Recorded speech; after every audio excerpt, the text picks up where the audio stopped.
Samantha Thompson was not the woman her loved ones thought they knew. It was a shocking revelation when deputies announced that both 24-year-old Olivia Thompson and 19-year-old Sophia Thompson were shot and killed by their mother, 45-year-old Samantha. Matricide, the act of a mother killing her own children, is an exceptionally rare and haunting occurrence in the world of true crime. The Thompson family tragedy is no exception, leaving a community, investigators, and the media stunned even a decade later. Let's unravel the complex web of events and motives that led Samantha Thompson to commit the unthinkable. On the surface, Samantha appeared to be a doting and proud mother, frequently sharing photos and anecdotes about her daughters on social media.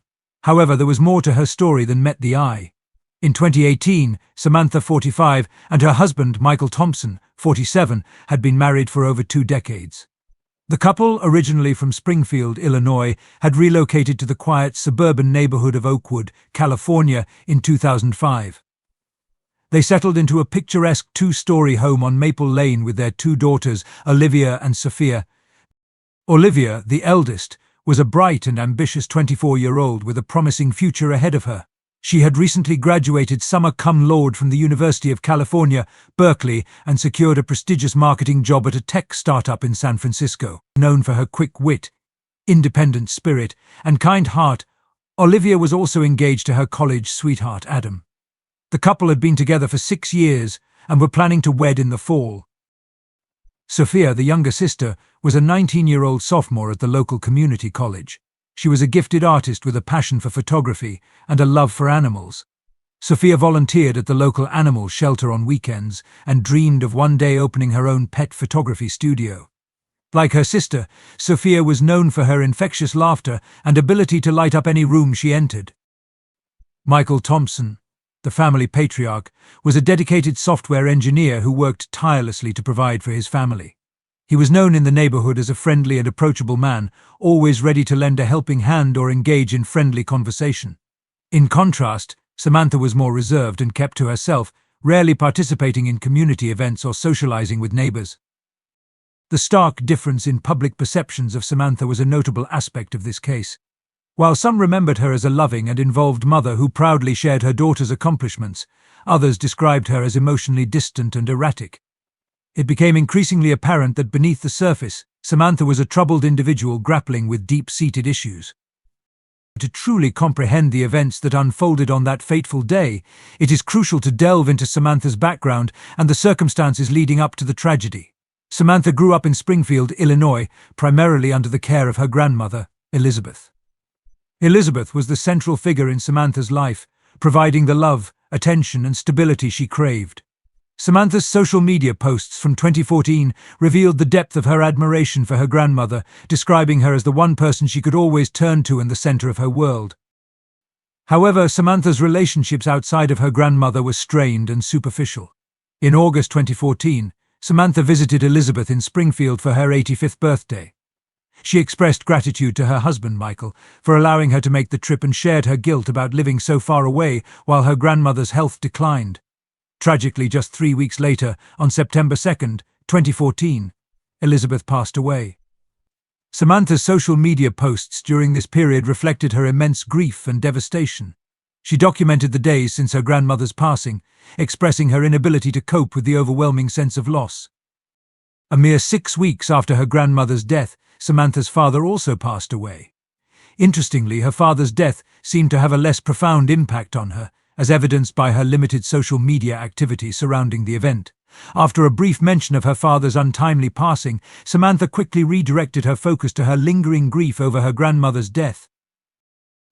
Michael later revealed in an interview that following her grandmother's death, Samantha spiraled into a deep depression and turned to excessive drinking.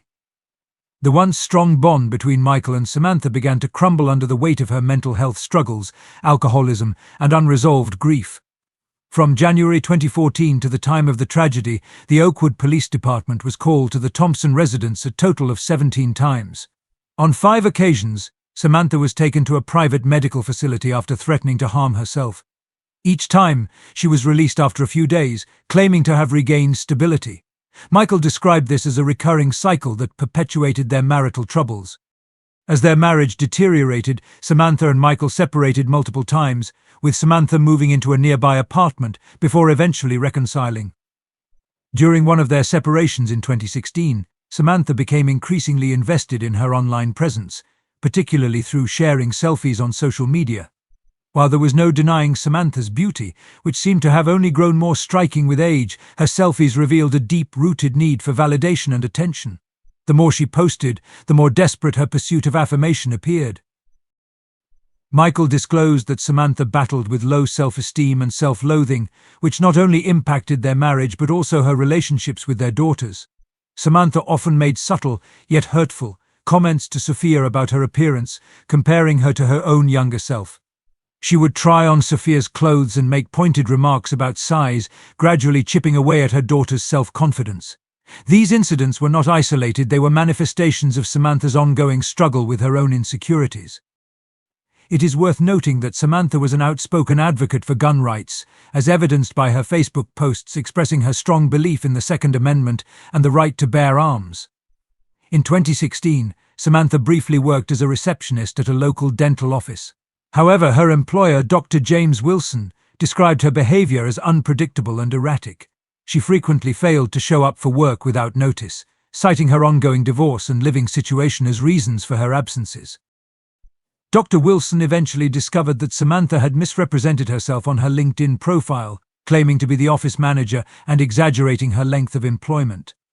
Despite numerous requests to correct the misinformation, Samantha never complied.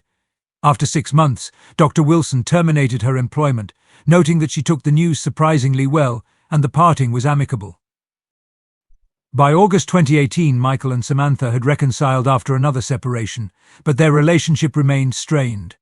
Samantha was under the care of a therapist and taking multiple medications to manage her mental health issues.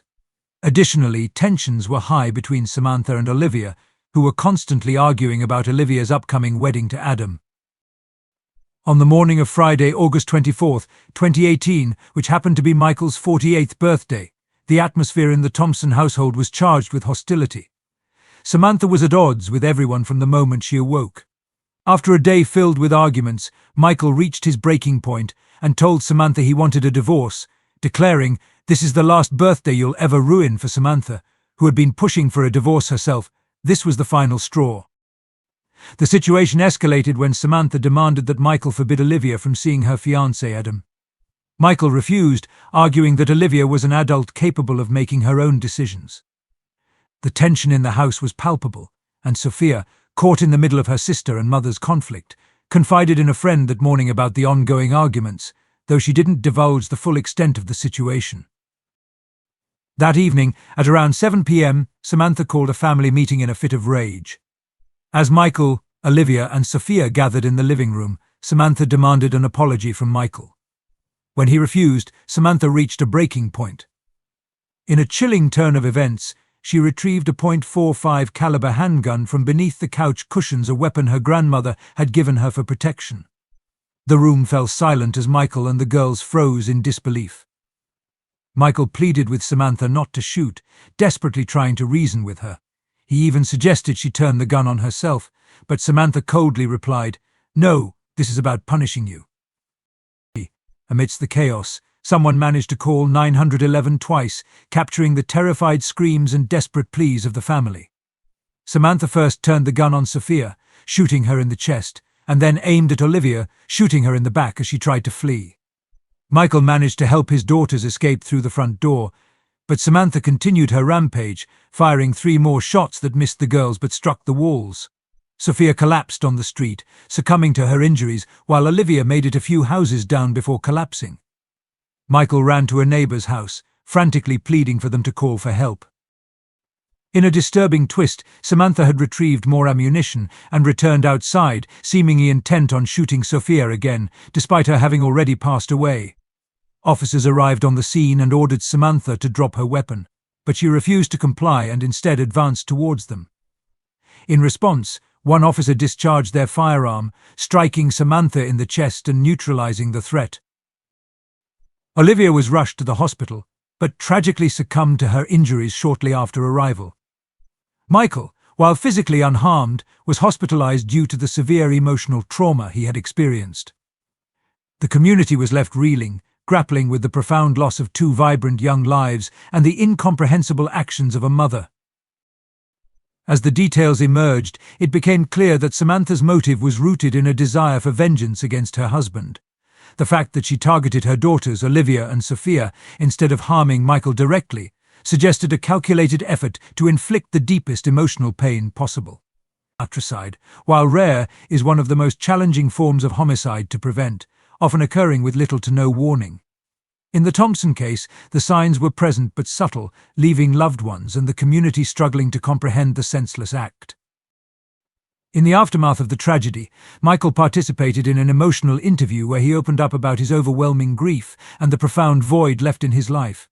He described Olivia and Sophia as beacons of love and joy, always extending kindness to others regardless of their background. Their promising futures and vibrant spirits were extinguished far too soon. The police officer who fatally shot Samantha also grappled with the emotional toll of the incident. Despite the necessity of their actions to protect the public, taking a life in the line of duty is a heavy burden that can have lasting psychological effects on officers. Olivia and Sophia Thompson were laid to rest on September 8, 2018, in their hometown of Springfield, Illinois. Michael chose not to claim Samantha's body, leaving her family to handle the arrangements. She was reportedly cremated after a private service. In the wake of unimaginable loss, Michael moved back to Springfield to be closer to family as he attempted to rebuild his life. The question that lingered in everyone's minds was what could have driven a mother to commit such a heinous act against her own children. Were Samantha's mental health issues, combined with years of unresolved emotional pain, the primary factors, or was there something more sinister at play? The fact that she spared Michael's life, despite him being the apparent target of her vengeance, added another layer of complexity to an already incomprehensible tragedy. The Thompson family's story serves as a haunting reminder of the devastating impact of untreated mental illness, the erosion of familial bonds, and the unthinkable acts that can arise from a perfect storm of emotional turmoil. It is a tale that will continue to haunt the lives of those touched by this tragedy and serve as a somber warning of the importance of recognizing and addressing the signs of a troubled mind before it's too late. Please subscribe to stay with us for stories that explore the complexities of justice, resilience, and survival.